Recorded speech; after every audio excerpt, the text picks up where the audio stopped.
everybody, and welcome back to another week of the Let's Talk Social Innovation podcast. I hope you've had an amazing start to your week, but if not, we can kickstart that right here. I'm your host, Ian Kahinde, and y'all know the deal. Got to get through this week's bulletin board. So join FHC on February 18th for a special screening of the 2002 film Drumline in celebration of Black History Month. This comedy drama film follows a naturally gifted drummer from Harlem as he helps his Atlanta College marching band defeat their longtime rival. More updates to come. Honors OCC points will be provided at this event, so make sure that you're there. Next up, the 2025 FHC Research and Creative Expression Symposium will be held on Friday, March 28th at the University Club on the Pittsburgh campus. It's an opportunity for FHC students and recipients of FHC-administered research, creative arts, and community research fellowships to present their work to peers and faculty from a variety of fields across the university. Apply at the link in the description below to present your work by February 26th. Lastly, applications are now open through Wednesday, February 26th for paid summer fellowships and internships with FHC's Offices of Research and Community Engaged Learnings. Programs include the Frederick and Keefe Public Service internships, along with these fellowships, the Brackenridge Community Research, Creative Arts, Health Sciences, and 2 specialized Brackenridge options for projects including sustainability or work for the Dick Thornburg Archive. You can find more information in the description or on your screen right now. But that's this week's bulletin board. With everything else out of the way, the reason why we are here is the incredible Jarrod Lovelace, manager of recruitment at FHC and the Office of Admissions. How are we feeling? Incredible. I appreciate that. Well, now I feel incredible. I do. Thank you. Oh, you are an incredible person. That's why you're here on the pod in the first place. So give yourself some credit. I will. A little pat on the back. Appreciate you. Anyways, y'all, as we always do, we'll be going through Jarrod's life story, his best life advice that he can pass on to the audience for everybody watching and listening. Then we'll have our Haven Artist Spotlight. And the second half of this week's episode, we'll be talking about how to navigate a PWI space. But anyways, everything else aside, take me from the beginning, Jarrod. From the beginning. Okay, so we're starting at Forbes Regional Hospital in Monroeville, Pennsylvania. That's where I was born, March 27, 1987. And I grew up with 2 older brothers, an older sister, and a younger sister. So at the end of the day, I was somewhere in that middle child element, but I was the firstborn of my mom and dad's marriage and number 4 out of 5. So growing up was fun. I guess it's just interesting to note that I'm, biracial. My mom is dad. My mom is white, my dad is black. I was going to say, that's an interesting race. Right? Yeah, that would be, what is that? I don't understand. But my mom is white, my dad is black. And, I just always felt like there was this unique perspective that you don't really come to terms with until you, reach a level of higher thought. Mm-hmm. But growing up, I grew up in Murraysville, Pennsylvania, the Franklin Regional School District. Good school district, great teachers, a lot of good people there, for the pursuit of education. But it wasn't really diverse. And you don't think about that stuff until you start thinking about college, right? Where you want to go. Or even when you start traveling to different school districts and you play different teams, mm-hmm. right? So Franklin Regional is, like I said, predominantly white. But, there's times when we play Gateway. There'd be times when we play Penn Hills. There'd be time when we play Woodland Hills. And I'd look and I go, wow, I just don't see kids like that mm-hmm. here. And then you ask yourself why. And at that age, you don't know. You don't understand redlining. You don't understand the way certain districts operate. You don't understand how certain groups of people end up where they do. Mm-hmm. But I always felt like just someone who grew up seeing both sides because, my mom's family was pretty big. She was one of 6. My dad's family is pretty big. He was one of 6. So I have a bunch of aunts and uncles, right? And so every year, for the holidays, right? 4th of July, Christmas, New Year's, birthdays, we'd be bouncing back and forth. And occasionally everybody would be in the same space. So you see this strange blend of, it wasn't strange to me. It became strange to me realizing that not everybody gets to see the blending of peoples, mm-hmm. right? And I always felt like at the end of the day, when you and I started talking about this process, it's this idea of food, right? Why do I love food so much? Mm. Because I tasted good food on both sides. And I'd go to friends' house and I'd go to friends' families' parties and I'd be like, food's not always that good. Mm-hmm. That's what I have. And I'm not trying to be biased. I mean, my family can throw down. On my mom's side, my pap was Italian. So he had his own sauce, right? He had eggplant. He would make some eggplant. He knew how to like cook down peppers to a specific way. So I got like this heavy Italian influence. And then on my dad's side of the family, it's just whatever they could do. And they did it so well. Sweet potatoes, fantastic. Like everybody had a different version of sweet potatoes is what I came to realize, but they were all good. But then like during the holidays when everyone would get together, you just see like this huge mix of foods at the table. And in hindsight, as a little kid, you just appreciate your family being around. But then as I got older and I went to college and I would have friends come for holiday things and like everybody's enjoying food and you start to become aware, right? And you start to realize like why is it such a big deal when people can't get along because of, you know, how they look in the mirror. But then when you see everybody around a table of good food, none of that matters. And I was exposed to that a lot. And I loved that. And that kind of built this like subconscious love for food. So middle school, I took my first FACS class. It was called Family and Consumer Science. And I took it because, you know, they teach you how to cook. Yep. And I had a couple teachers. I can't remember their names, but the one, I was like, oh, this is a Martha Stewart like copycat. Like they taught us a bunch of fun stuff. That I remember how to make meringue. I don't like making meringues, but we did it. But I took that class mainly because they would teach you how to cook, right? I mean, middle school, that's a good time to actually get those skills down. Well, yeah. No, it's a great time to get those skills down. And it's, like I said, as growing up, I remember like I was the little kid, no joke, who would stand next to my dad or stand next to my grandpa or stand next to my grandma or even stand next to my mom and watch them cook. That was fun. Like that was always fascinating to me. And you look at it and you just go, how does that turn into this? And then how does it taste so good? All the science behind it, right? See, in hindsight, I can tell you, like I had a profound appreciation for science because cooking is science and cooking is also art. And I've only come to like acceptance with this, like honestly, in my 30s. I felt like if I had accepted it early, I'd have been like, you know, I would have been a different person. I probably would have tried to spend my entire life in the kitchen trying to become a professional chef. But, you know, through middle school, like I said, I took my first FACS class, loved that class. High school, had some other options for cooking classes, but it wasn't a lot. But I just always had this profound appreciation for food. So when I could start getting jobs, I was like, oh, first job, I'm going to go somewhere, like learn how to cook, right? So I did McDonald's for 2 weeks. McDonald's. Here I was thinking it was going to be the Ratatouille story. Before Ratatouille, yes. And then I was like, McDonald's ain't cooking. Like, it's not. Everything comes in frozen. And candidly, I spent 2 weeks there. And I was like, I learned. Like, you see the system, you see a process. What got me, though, with McDonald's, the soup was in a bag. That's nasty. And I didn't need to know that. Sorry. I don't eat at McDonald's Maybe anyways, it's changed. but Maybe it's changed. I it's genuinely like mean that. watching the sausage made, you don't need that. Yeah, but I will say this. I would still eat McDonald's. I just wouldn't eat the soup. I would still eat McDonald's, just wouldn't eat the soup. So I did McDonald's for a couple weeks because my buddy got me that job. And he was like, hey, come work at McDonald's. I was like, all right, sure, whatever. That's a good man.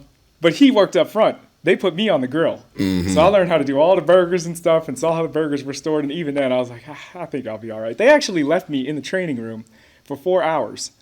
And I completed all the trainings. Because it was like just little tests. So they're like, here, watch these couple videos. I was like, all right. So I watched the videos, right? And I took the tests. And I poked my head out the thing and I was like, all right, I guess I'll just keep watching videos. So I spent 4 hours in my training at McDonald's learning how to like mop and all that other stuff. You were an expert day one. Maybe, but that expertise only lasted 2 weeks. Then I went to Arby's, and I had a great time at Arby's. And I think if there's one thing I learned from my experience with Arby's in contrast to McDonald's, is that atmosphere means everything, right? I had this great manager, Chrissy, and she had this awesome assistant manager named Lisa. And they were like salt and sugar, right? Lisa was very hard knocks, but it was professional hard knocks. It wasn't belittling. It was constructive every single time. Like Lisa was a fantastic person. And Chrissy was this bubbly, I have a great time until we're busy, and then I'm all business too, right? And they always contrasted each other. And that made for like a really fun working atmosphere. So I actually spent 2.5 years working at Arby's, on and off. And I still eat at that Arby's because I trust what Chrissy and Lisa had built. And I paid attention to the cleanliness. And, like I said, I give a lot of love to Arby's because they make a lot of stuff. They slice a lot of stuff fresh. I mean, they have the meats. They do. And they have a lot of meats. They've expanded meats. They had less meats when I was there. But, yeah, Arby's was great. And then in addition to just watching the family cook, I finally not perfected, but I'm working on mastering my dad's ham. My dad makes really good. I'm a ham lover. Yeah, well, candidly, I will bring you some ham, because ham and cornbread stuffing, those are the go-tos for Richard Lovelace, in my opinion. He probably says he can do it all, which he can, but I'm working on it. Mm-hmm. But no, I did Arby's for 2.5. Would watch the family cook at home, would do some of the cooking, right? And then I got this really unique opportunity post-graduation. So, okay, graduated high school, right, 2005, Franklin Regional, went to Clarion University of Pennsylvania, and loved that experience. Clarion's a nice little town, really. And I probably spent a lot more time there than I needed to, because I think I graduated in spring 10, so I did like 5.5 years there.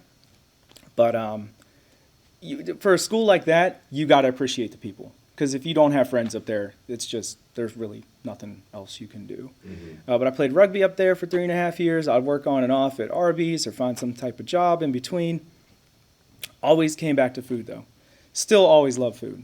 And at one point you ask yourself, like, is this healthy to like food this much? And it's like, yeah, as long as you don't, I mean, the thing is, like, taste is one of our 5 senses. It is. It is. And it's so primal. Right? Because you understand from a very early age what you like and what you don't like. Mm-hmm. And that impacts your mood.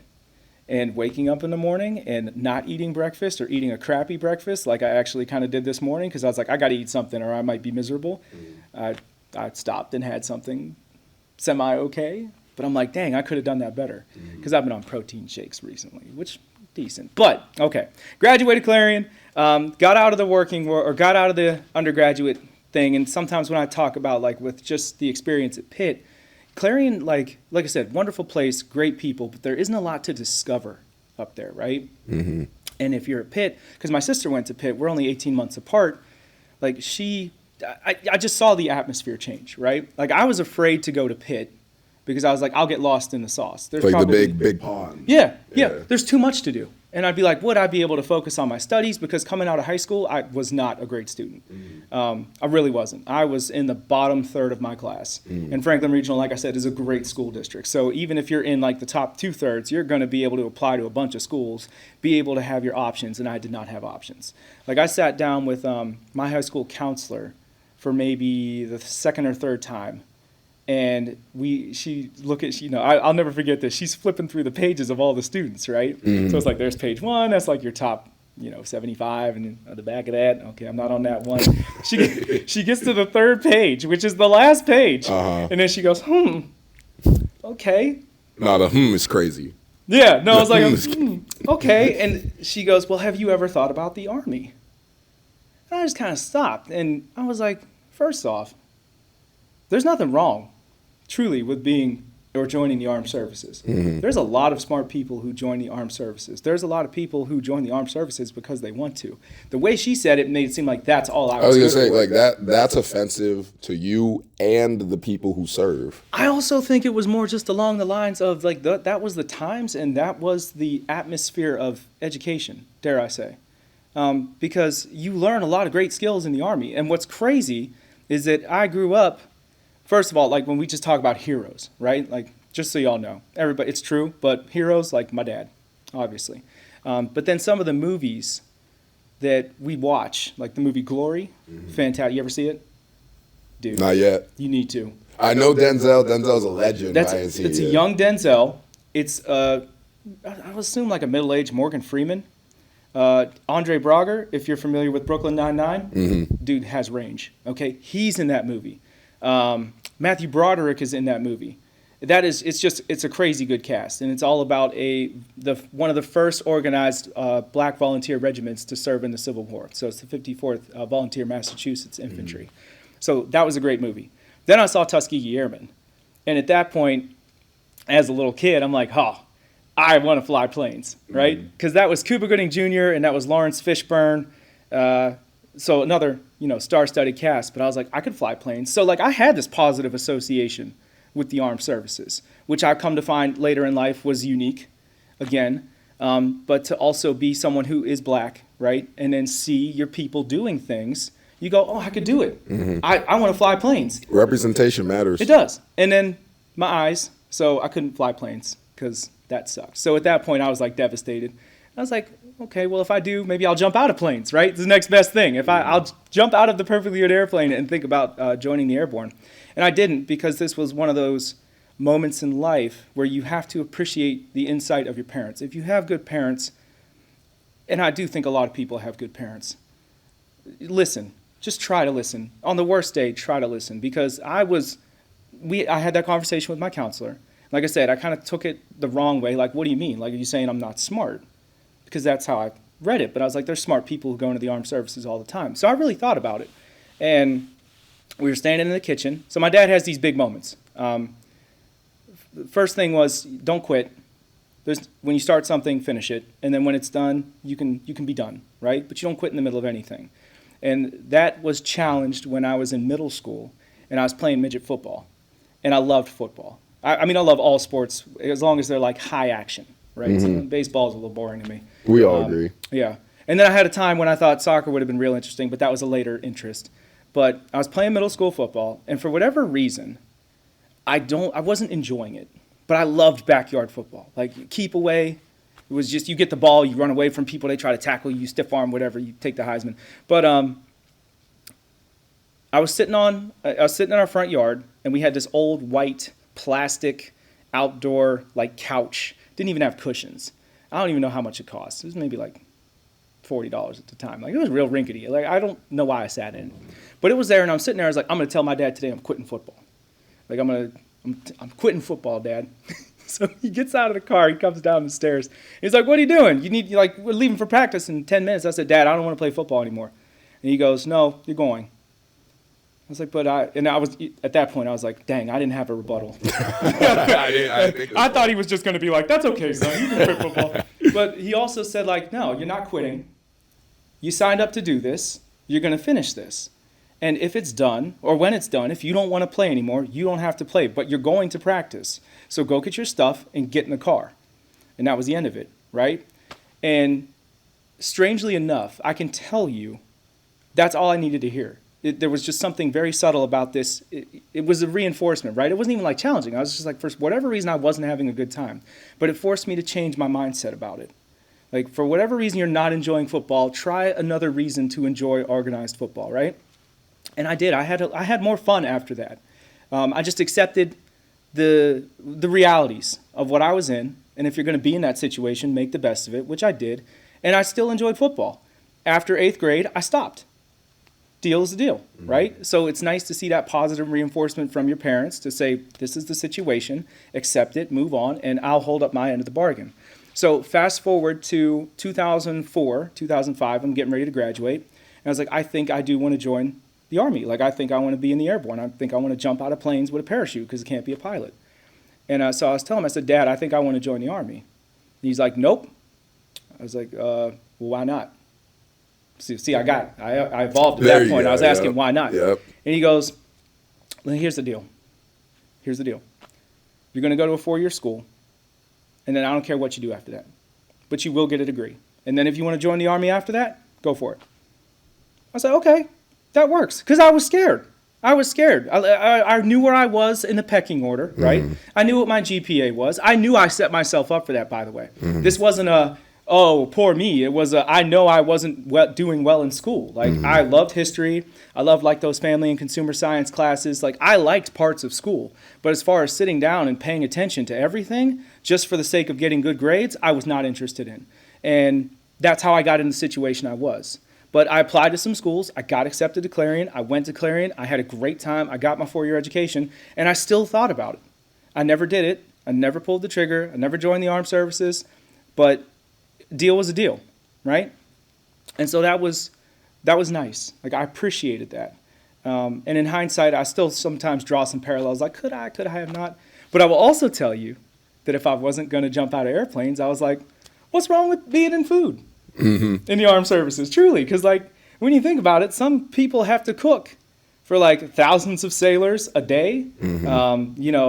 However they got to make the food, someone's always got to eat.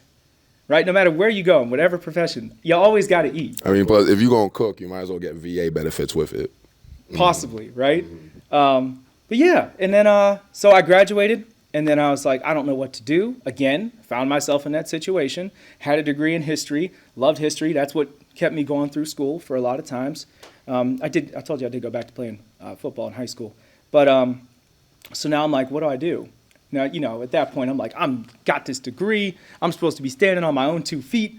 I am off to nowhere. I was like, yeah, okay. So I was like, it would be awful shameful to move home, which was dumb because the parents were like, you should move home. You'll be able to save money no matter what you're doing. And I was like, no, I got this. I'm grown now.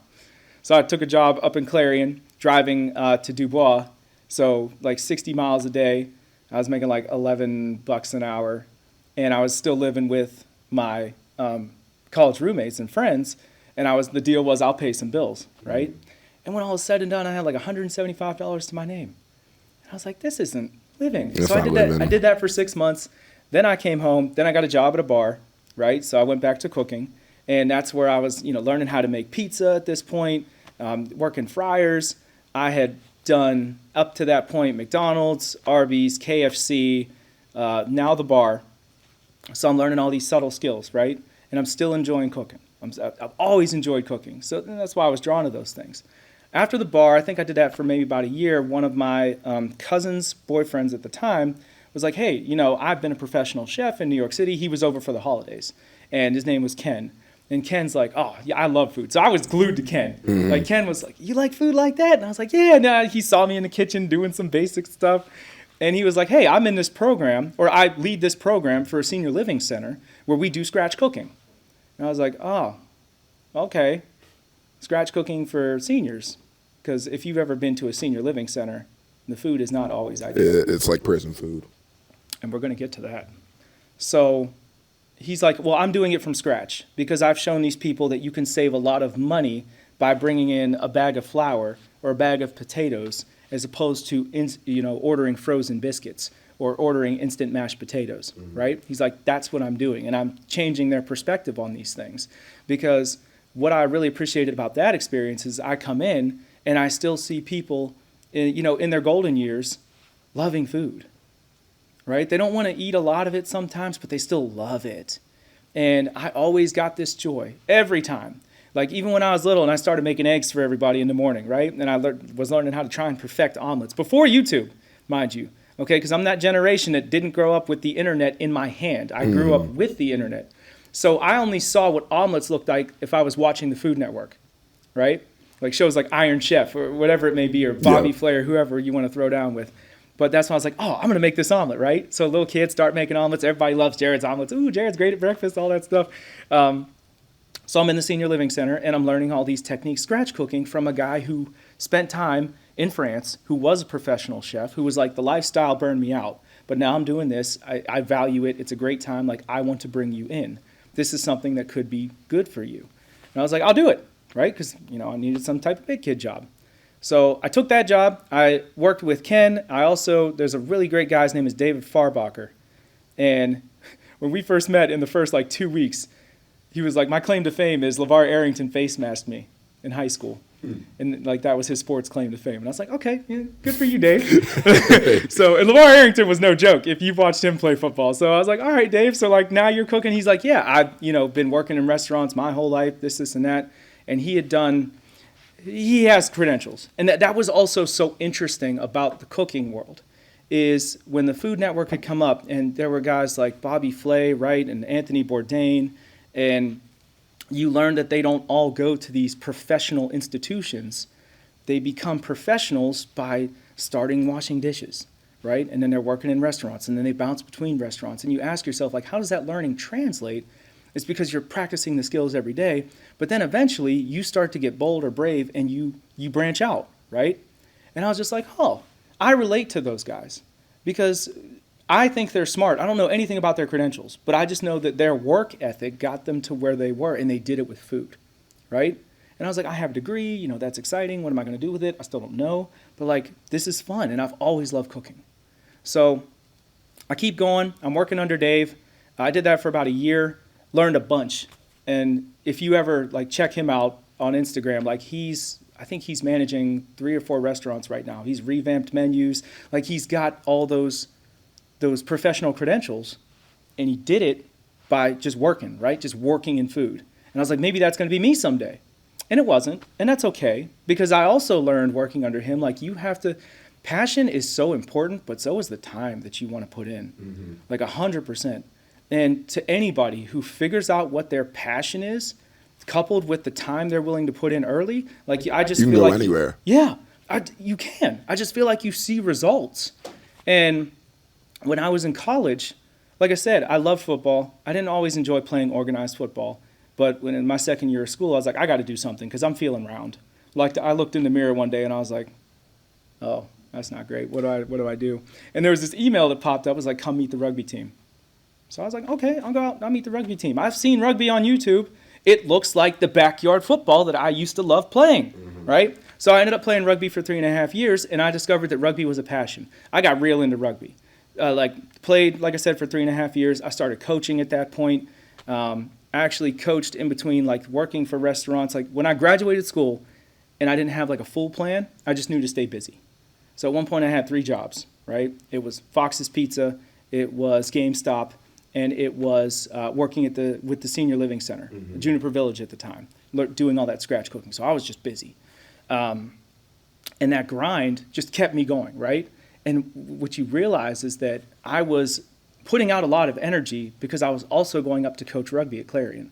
So I'd spend weekends up at Clarion coaching, or weekdays up at Clarion coaching. I would crash on a friend's couch, right? And then get up, coach. We'd go out for weekend tournaments, and I loved it. And I loved coaching, right? And so this segued me into this point where at one point my dad sits me down again and he goes, it's time for a big kid job because the Juniper thing didn't work out. Like for whatever reason, Dave decided to leave. And I was like, all right, well, I'll stick it out through one more person. But it changed in a way that, I was like, this probably isn't going to work out for me. So my dad's like, enough of this. You need to start a big kid job thing. So I got into sales for like 6 months. And what you learn about sales is if you don't like what you sell, then can't sell. You're not going to be good at selling it. So I started with this job in logistics.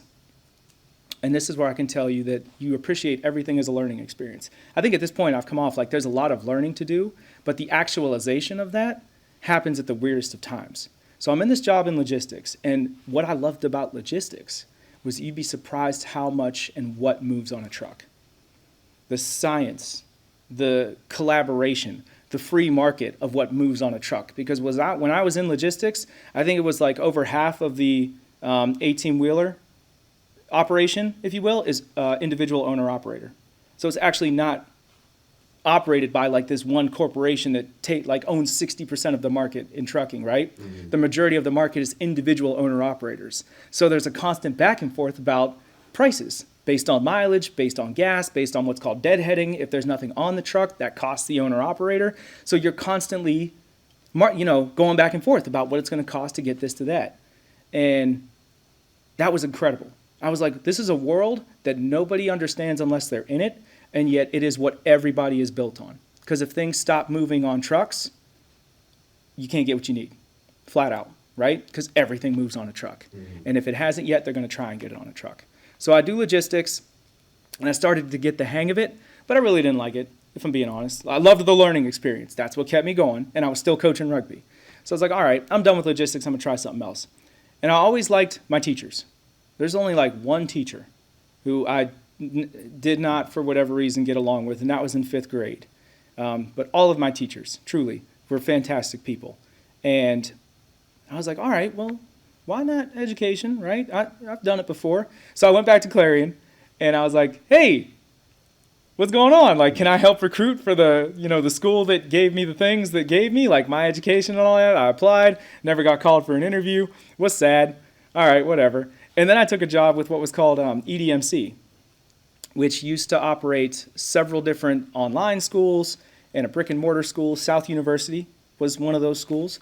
And I got into selling, for lack of a better word, education, higher education to people who started classes, didn't finish. It was a lot of cold calling, and it was people coming in to take cold calls.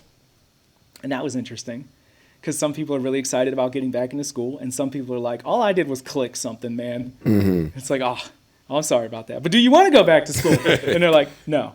And I was like, okay, right? I did that for, I think, another 6 months. And at that point, what I took from that was I do like education. but I don't like peddling education like you do, trying to sell blenders, right? Or trying to sell computers. And I was like, for people who want to go back to school, this to me seems like a stepping stone where they're like, oh, all right, I just needed some information on the process. If I get an online degree, maybe I'll do it back through my school, right? Or if I do it here, maybe I'll just do a couple classes. Because then you also got to learn, like, you can take classes at one school, but it doesn't mean the school that you're going to get into is going to take those classes, right? Another one of those things that isn't widely advertised. So I did that for 6 months, and then I was like, okay, I've learned what I think I need to learn here. I'm good. And then I had no idea what to do. So I told you I have older brothers. My older brother, Aaron, is a D1 athlete, played basketball at Duquesne, and then he moved down to Texas, met his wife. At the time, they had one baby girl, and I was like, hey, I don't know what to do. And he's like, why don't you come down for a couple weeks? Just like figure it out, clear your head. And I was like, okay. So I went down there, and we had a lot of talks. And sometimes it was about like what the next step was. Sometimes it was about like, how did I get here? Because at that point I was like, truly, I did not know what to do. It's like the quarter life crisis. Yeah, sort of. But I felt like I had skills. And that was the weird thing. And I always felt like there was I had really developed a bunch of soft skills that you can't articulate to somebody on paper, right? And I had these passions. I always had a passion for learning. I always had a passion for coaching. I always had a passion for food. How do all three of those things honestly come together, right? And I have a degree in history. And I still don't know. And this is what's interesting about life. My brother Lamar was married, is still married. His wife, Jamie, sends me an email. Now, Jamie is a nurse. She went to Pitt, so she was a Pitt nurse, and they were living in, I don't know if they were in Texas too. Yeah, they were both in Texas. Aaron was in Conroe, and Lamar was in Houston. And Jamie sends me an email while I'm still down there. And she goes, hey, I think this would be perfect for you. And I was like, okay, well, what is it? And it was this invitation to interview for a program to be a teacher. I was like, okay. A teacher in Pittsburgh, mind you, and she's in Texas, and she's a nurse. So how she got this email makes no sense to me. But at that point, I was like, I got nothing else. I literally sat there and was like, I got nothing else. I'll fill it out, and I always told myself this. I was like, if I'm ever going to be a teacher, I can't do it right out of college because I don't know anything. So graduate, try and get some life skills, which you could say at that point I was working on. And I got, and she was like, it would be great for you. And I was like I said, okay, whatever. I got nothing. Interviewed, nailed it, and they were like, we want you. Let's do this. And I was like, okay, cool.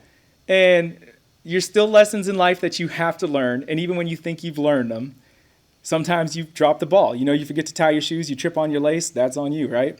So they were asking for my transcripts by a certain date from Clarion. And I did request the transcripts, and the transcript did not come in on time, so I missed the cohort, right? And I was like, well, that kind of sucks. And I was like, all right, well, bummer. One of my friends, his name is Levon Wesley, him and I knew each other going through the interview process because it was a pretty well-vetted interview process. Like, they brought you in, you did mock teaching lessons, even if you had never taught before. You met with different principals. Like, it looked like an investment, and they were going to invest in you, which was something that I appreciated. Because a lot of the other jobs you have is just an interview, yeah, let's try it, right? And the next thing you know, they're throwing you out on the sales floor, even though you don't know everything that would make you good at sales, right? This felt different for the first time. This felt like I was being invested in, and that meant a lot to me. So as I kept talking to Levon, and he was going through the program, I just check in with him. And I'd be like, how's it going, man? He's like, oh, I'm in the classroom now. I got my mentor teacher. Like, it's still a lot of fun. And I was like, okay, cool. And then maybe about 9 months through his first year and me not being in the program, he was like, hey, they still want you. I was like, what are you talking about? He's like, they didn't forget your interview. Like, they were bummed too that the transcripts didn't come in on time. Like, do it again. And I was like, okay. So I did it again, got everything in the way it needed to. I was part of cohort 2, and that's what started me teaching for the next 6 years. So I taught for 6 years at Propel schools. I had middle school, 6th, 7th, and 8th grade, and that was also when, as I'm teaching social studies in collaboration with an art teacher, so we taught what was called 4C, creativity, collaboration, communication, and critical thinking, right? How do you translate those skills on a resume. It's hard to say, but these are essential skills. You use them every single day. So I'm sitting there and I'm like, I get to teach history based on this premise, right? With an art teacher, because I'm not artsy.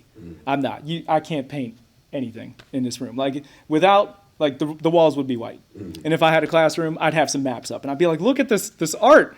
And they'd be like, nah, man, those are maps. Okay, fair. So I had the art teacher for that, right? But around actually in my first year, they let me teach what I just called cooking class. So now I get to work with kids and teach them how to cook. And I was like, get out of here. So now I'm a history teacher and I get to teach a cooking class. And I was serious about it too. Like it was just an elective. It was only 30, I think at the time I got like 42 minutes, right? And what you learn about being a teacher is you need at least 5 or 6 minutes to get these kids to realize that they're in a room and they got to do some learning, right? So we're back. We had to change locations a little bit, but it doesn't really change the content of the show. For the audio listeners, they're not even going to know anything happened. But for the video, this is why we're now in the Cathedral of Learning. We moved from Hillman. There were some reservation mess-ups, mishaps. But we're back here anyways. So, Jarrod, where we left off with your cooking class. Yes. So I get to this point now where I get to combine everything that I have done as a person, and I'm a teacher now, right? So I've kind of fulfilled this idea of I've gone out and I've got life experience. Now I'm teaching middle school. I love food, and I love I love to see what food does for people. So I get this cooking class, and I'm teaching middle school kids, 6th, 7th, and 8th grade. And we started every lesson with just like how to make a basic glass of chocolate milk. Because if you can follow the instructions, your chocolate milk is going to look this color, and if you've done it the right way, like everybody wins. From there, it was just about developing basic skills. Like we did a whole 3 weeks on eggs, right? And all the different things you can do with eggs. And my favorite part about this class was, this class saved me as a teacher. Because when you're a first year teacher, it's madness, it's chaos. You don't know if you're going to make it, you don't know what you're doing right, you don't know what you're doing wrong. But when I taught this cooking class, I had experience. I've been in kitchens of all kinds now at this point, right? I've studied with people who have professional credentials in cooking. I've studied with people who have grow up, type of credentials in cooking, where they're seeing themselves as professionals now. And so in this classroom, I get to use all of that. And I get to use my background now as being a rugby coach for, I think at that point, 6, 7 years, right? And so this cooking class saves me for 40, 45 minutes a day because I'm like, look, this is how it's going to get done. And so Coach Lovelace comes out, right? And Mr. Lovelace, the teacher, comes out. And you see these kids listening. And the best part about cooking is you see the results of your actions every single time, right? So if there's a lot of good effort, you're paying attention to details, your omelet comes out fantastic and it looks delicious and it tastes good. And if your omelet comes out cruddy, it's because you weren't listening or you've used too many eggs when you weren't supposed to use too many eggs, right? And so this cooking class, 6th, 7th, 8th graders, all of them, man. We're talking 100% retention. They're 100% checked in. And the best part was it's applicable life skills, right? It's applicable to going home and making your mom or dad an omelet or making grandma or grandpa an omelet.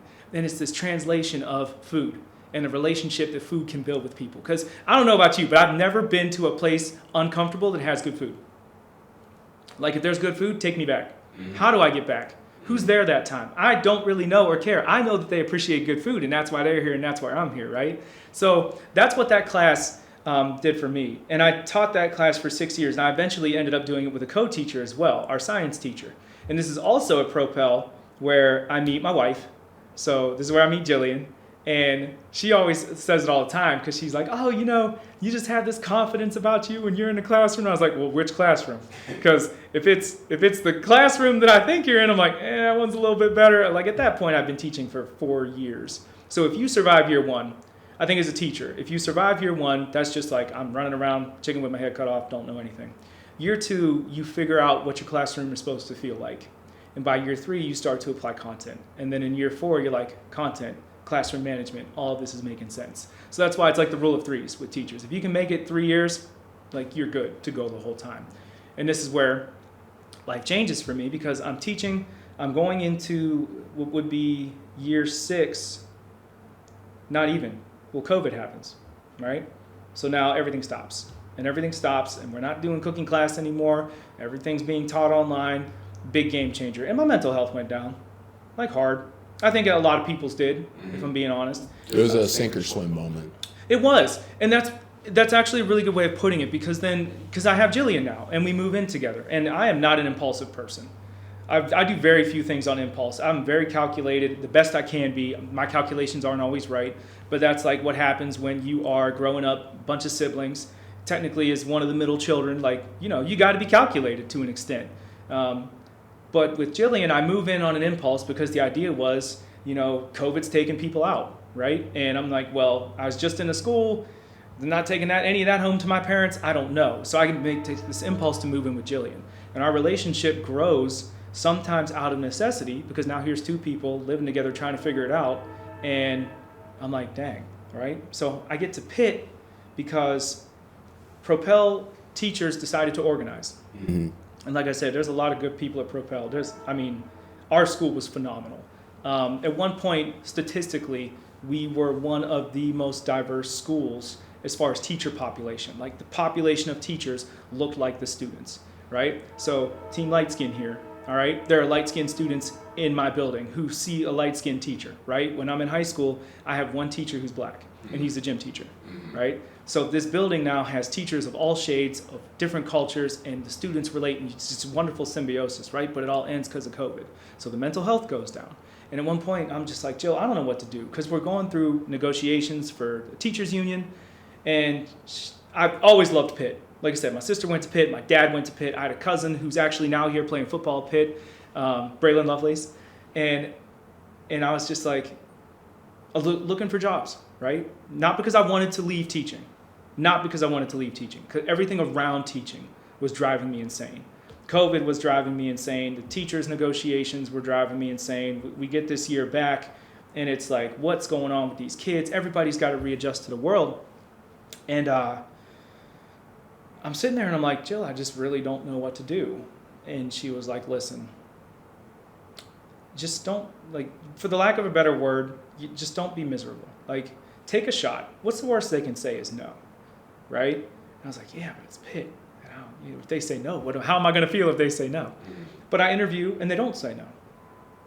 And that's how I get here, right? And this is how I get this opportunity to work with kids and young people who see the value of education at a different lens at this point. And this is where it's so interesting, because I still see my middle schoolers who are like, oh, I like learning, right? And I'm at the point now where I have, I think, 1 or 2 more classes, like 2 more grades, that are going to be seniors while I'm still doing higher education. So sometimes they pop in. And they're like, Mr. Lovelace. And I'm like, crazy. Look at you. I kind of always knew you were going to end up somewhere, right, in higher education.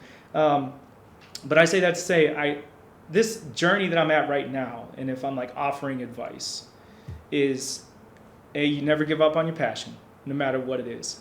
Because your passion is what's going to get you through some really hard days. So for a love of food, a love of coaching, and a love of rugby, like I tried to keep those things in my life at all times. And it gets you through some dark times. And then my dad, for all of the sound like huge like chunk blocks of like, you know, build your life off of this idea, it's crazy because one time he was just like, listen, and we weren't even like, I never had a problem making acquaintances, right, or making friends. But we were talking about it one day, and he just goes, look, if you can count on one hand the number of friends you have in your life, you've lived a good life.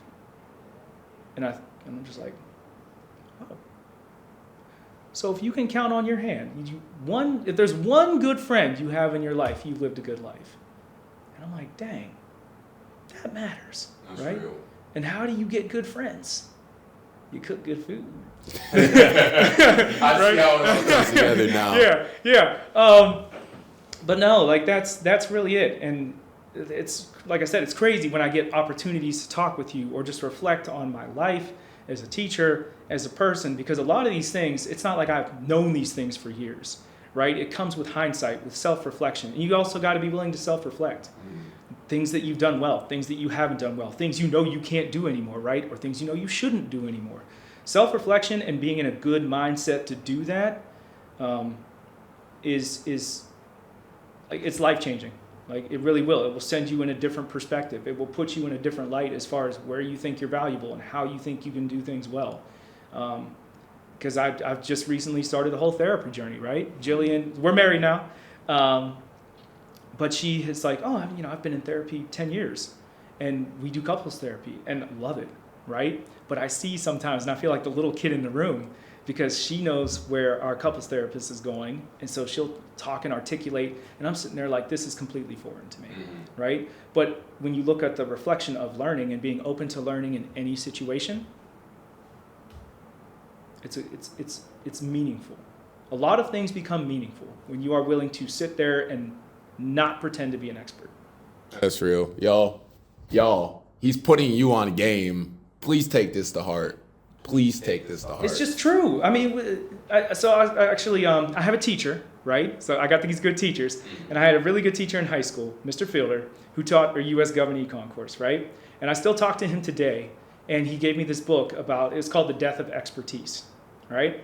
And the one thing so far that has stood out in this book is the author gives an example of, we are not experts in everything. When you think about people starting to build houses, right? If nobody had the opportunity or the time to figure out engineering, right? How to improve the strength of structures, how to move away from wood, right? That expertise came from somebody else's expertise in being able to do something that gave that person more time to think about how to build houses. Like, we're built on a structure of people finding themselves in niches and becoming very, very good at it. And that goes back to this whole idea of cooking, right? Because I love cooking because anybody can cook.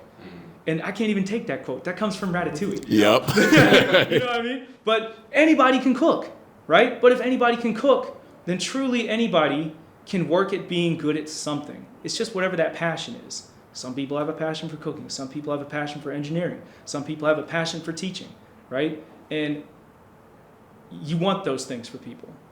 That's it. I just feel like you want those things. I want those things for people. So that's wherever you can facilitate that, however you can facilitate that, if you can even facilitate that for someone else, that's a good thing. So, yeah.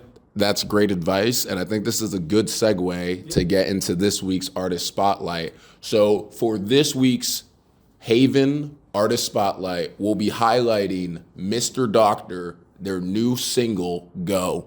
I hope y'all enjoy.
Hope y'all enjoyed Go by Mr. Doctor. The artist link will be in the description below, and you'll be able to find them playing at Haven this weekend. You can get tickets at the link in the description under Haven. Now, getting into this week's topic, on the entire theme of Black History Month, of breaking down the Black experience. Last week, we talked about code switching and when and how to use it. Now we'll be moving through with how to navigate a predominantly white place. So, Jarrod, the floor is open to you. Okay, so here is what I know. And this has been a unique journey for me because let's just be candid, I'm not always black looking, right? You know, my dad is black because I tell you. You know, my mom is white because I tell you. And so it was unique to grow up where I did, which was Murraysville, which was Franklin Regional, because I actually found out later that there was one other kid who was mixed in my school, and I never knew it, right? So what I've always found interesting just about my experience navigating any space that is predominantly white is I have been a chameleon of sorts. I have dealt with the after effects of someone learning who I am, and then a change in perception of me, whether it be positive or negative, right? So at Franklin Regional, Again, great school, fantastic teachers. There weren't a lot of other black kids that I knew that I would consider or would have been like really good friends with, right? It just didn't happen. I go to Clarion. Clarion was a little bit blacker, okay? But it wasn't as black as any place could be. But the point there is that my uncle had worked at Clarion, and he was like, hey, have you thought about pledging to a fraternity, Kappa Alpha Psi? I said, nah, I'm okay, uncle. Like, my brother, Lamar, was in Kappa Alpha Psi. And I was like, I'm okay. I just don't want to do the fraternity life. Now, what was interesting about me is I told myself I want friends. Like, everybody tells them. But I'm going to be selfish and say I wanted friends who, for once, were like just black. I'm sorry, that's what I wanted. I grew up in a place where I didn't have a lot of those opportunities. I knew, like I said, the one kid in high school, and we were close, we were cool, but we weren't like, we weren't homies. But I get to school and I meet my boy Sean, who had gone to Plum, which wasn't very far from me, right? But that's what high school is. It's all these little bubbles, and you're only going to get diversity in high school if there's diversity there to begin with. So I get to Clarion, meet Sean. Sean and I are still good friends today. And that's where I'm like sitting there and I'm like, man, I have a friend who gets the other side of my family now, right? And then you learn that every family dynamic isn't the same, but there's always this joy. Truly, I've always found that there's always this joy that comes from black families. And I've seen the other side sometimes where it's not always so joyful on my mom's side of the family, right? But everybody came together at the same time over good food, and it made sense. So food was always that connection to a good time. But the predominantly white institution was a unique experience for me because I was not always walking into the institution as a black person, right? As a black man. There was always a transition when someone knew me, a week later or 2 weeks later, and it was I never knew. It's like, okay, so now I'm dealing with like an internal complex. And for the long time, it was very internal for me. I was like, so what does it mean for me to be black? What does it mean for me to be, I don't know. In public, I don't know. Because when I'm around my family, that's who I am. And it's never a question. Like, I've never had an aunt or uncle or anybody say, Jarrod, you're not black, or you're not being black enough. Never, right? But I leave that family unit, and it's, nah, I mean, you ain't black enough. And I'm like, what? How? What does that mean? Walking into the stereotype. I guess, truly. And so I never tried to deviate or change myself to be more or less black. Like, I will just say that I've always had that confidence or that unwillingness to change in myself. Like, this is just who I am. But it stung. Sometimes it stings. Because when you're trying to figure something else out for yourself and you don't know, yeah, and then someone comes in and kind of validates your confusion with whatever statement, yeah, that one's going to mess with you. So then I think I was about maybe 22, 23, and I just decided, well, the middle is my space. I'm just the middle. If I'm not black enough to you and I'm not white enough for you, then I will be good enough in the middle, and that's where I'm going to try and make it work. So I'd go into a PWI type situation, just trying to be myself, not pulling any cards, not throwing this out or that out, trying to be the same person for everybody, right? And then I started asking, I turned it into a game. I was like, let's see how long somebody can go before they have to ask the question. Because I always realized that everyone was always asking the question. Like, what are you? And I've gotten black, I've gotten Latino, I've gotten Native American. I've got, oh, you look really Italian. I'm like, okay, well, I guess a little bit in there. I'm a little bit in. Yeah. But like that was what brought me comfort, was honestly trying to flip the script on these situations. And what I noticed, candidly, is that black folks were always a lot more accepting of I didn't know, right? And sometimes there were some white people who changed their opinion about it. See, here's the thing. A microaggression is only a microaggression if it makes you aggressive, if it gets you mad. If it don't mean nothing to you, then does it really matter? It's a good question. It's a good point. And oftentimes I would say no, but I would say that it confused me for the longest time why what you knew about me prior to had to change because of this new piece of information. And that's the thing that I sometimes still struggle with. Then they walk around you different. They talk to you different. They do, sometimes. They do. And honestly, when you said last week that you talked about code switching, yeah, I find myself code switching sometimes. What was nice about being that middle school teacher was kids know, interestingly enough. Kids know, and if they don't know, they'll actually just ask. So it was so much fun to be able to tell young ones who you were, right? Because sometimes, Mr. Lovelace, you're black, aren't you? Yeah, my dad's black, my mom's white. Oh, Mr. Lovelace, you're light skinned. Okay, well, we're going to talk about colorism at some point, right? We'll get into that debate on why we shouldn't try and draw differences from each other just because of our shades. But yeah, that strangely validated me as an adult, because once they figured that out, and once young people figured that out, it was never disheartening to them as it was with adults sometimes. And I sometimes felt that disheartened moment from adults where it's just like, maybe they're asking themselves, oh, why didn't you tell me first? Well, why was it important? Why should I? Yeah, why was it important? Why is it so necessary for you? And could be a number of different reasons, right? I don't know. But it's like the boxes of race. Like you have to assign somebody to a box. And that's crazy. I mean, it genuinely is. I don't question good food. Wherever it comes from. I don't. It's like, here's the thing, right? I don't know if you spent time in Philadelphia. Just a little bit. There's this bomb Chinese place. You wouldn't know it. But if you go to the back and you see who's whipping it up, it's some dark-skinned folk. And I'm like, this it's like called like Hong Kong Palace or something. You would have never known by the name. You would have never known by. And I've also been in the chicken places where you got great Asian cooks making some fire fried chicken.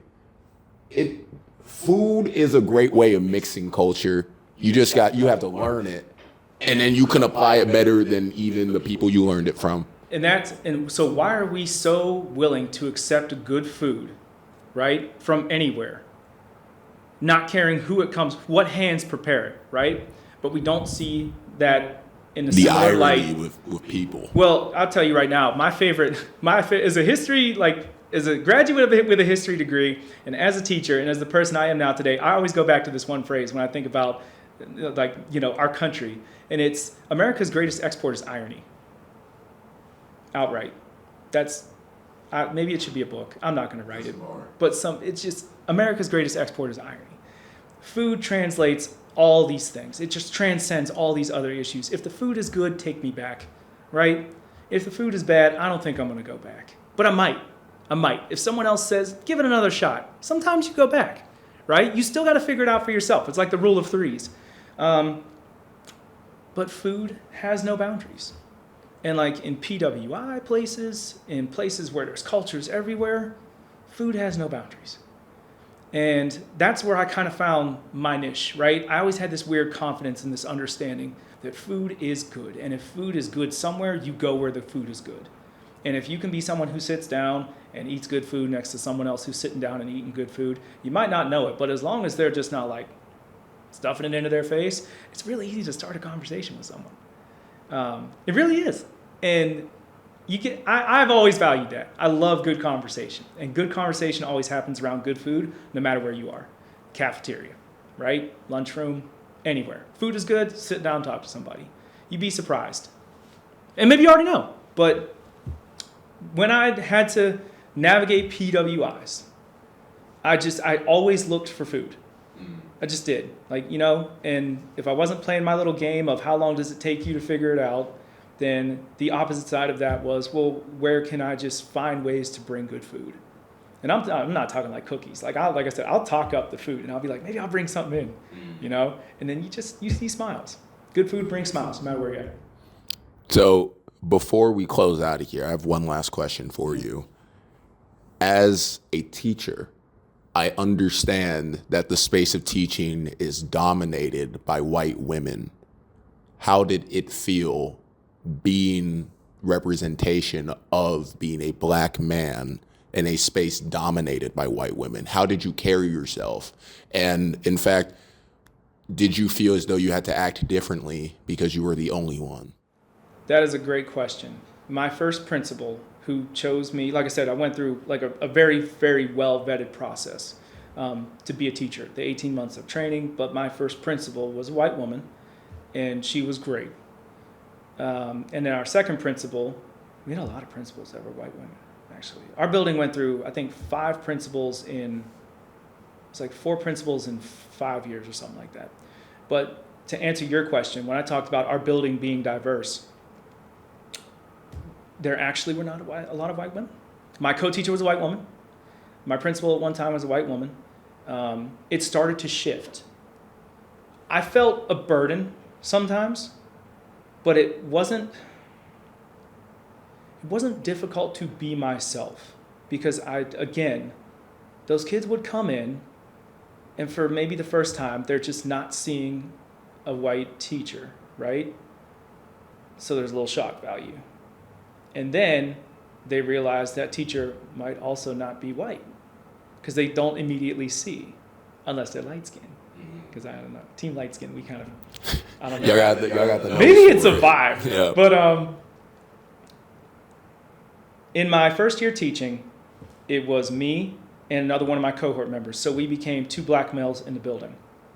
So I never felt alone, because we could go and talk to each other and have conversations. And the culture of teachers in those buildings was always something positive.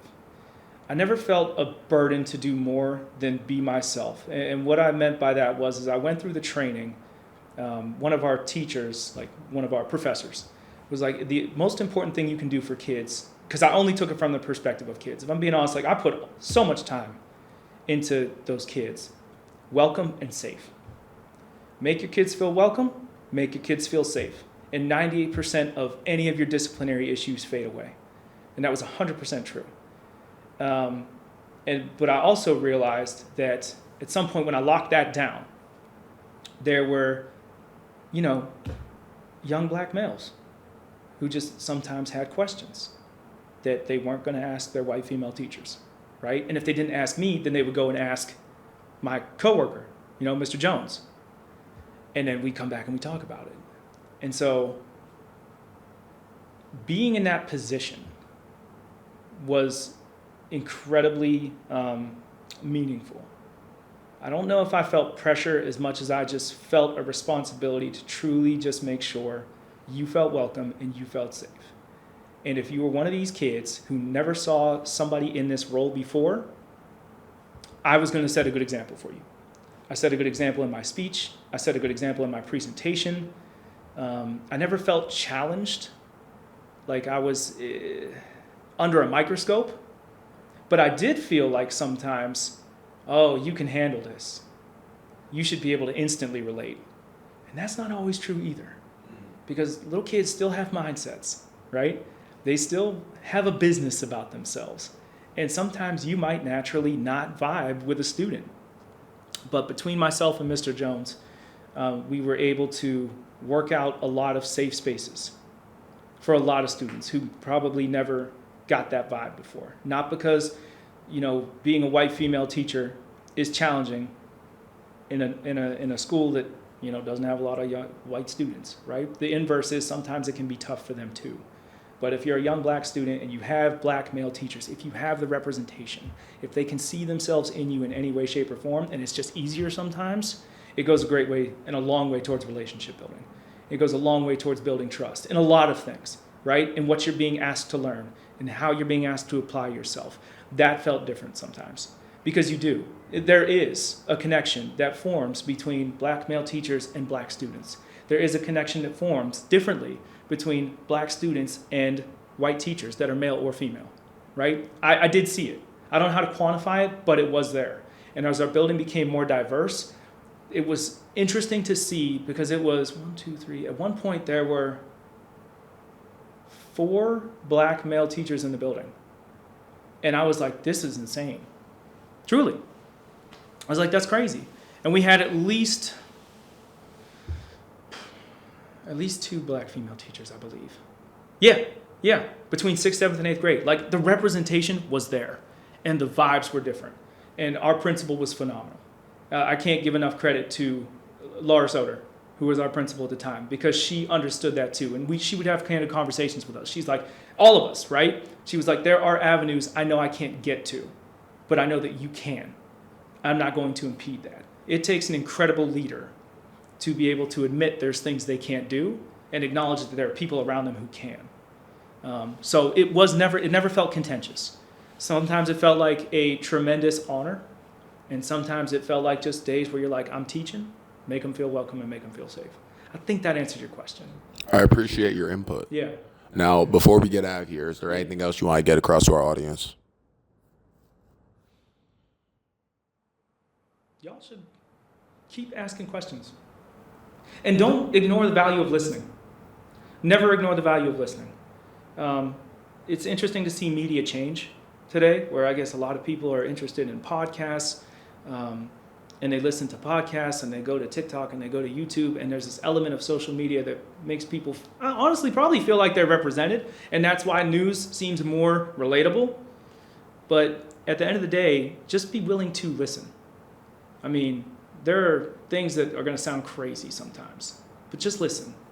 And then when you're like, I don't know about that, that's where you start getting into what's called research, and that's a whole nother element in and of itself. But just never be afraid to listen. Be willing to do more listening and practice listening. Mm-hmm. Active listening is a practice. It does take effort. I would say that much. Word. Well, I appreciate your time. Yeah, man. I appreciate your flexibility. Yeah. As, between different spaces, different times, all of that. But y'all, Jarrod Lovelace, you'll be able to find Jarrod's LinkedIn and all things related in the description below. Thank you for this time. This was another amazing episode of the Let's Talk Social Innovation podcast, and I hope that everybody watching and listening has an amazing rest of your week. Yeah, Peace out, y'all. See y'all.